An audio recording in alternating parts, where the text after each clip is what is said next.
Anchor person Chaudhary Raqib खां की report के मुताबिक महकमा इनहार के मुलाजमों की मिली भगत से पानी चोरी धड़ल्ले से जारी।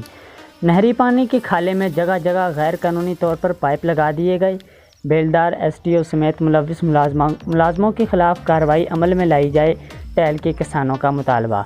चोरी होने वाला पानी नवाही इलाके कुल मोकल, टिब्बी महताब सिंह, गाड़ेवाला, धीरजे की समेत कई इलाकों को पानी फराहम करता है। 20 किलोमीटर दूर से आने वाले बाकरके के मकाम से इस मंजर में महकमा इनहार के मुलाजम जगह जगह गैर कानूनी तौर पर पक्के पाइप दबवा दिए गए। पानी चोरी से नक्के तक पानी की रसाई नामुमकिन हो गई।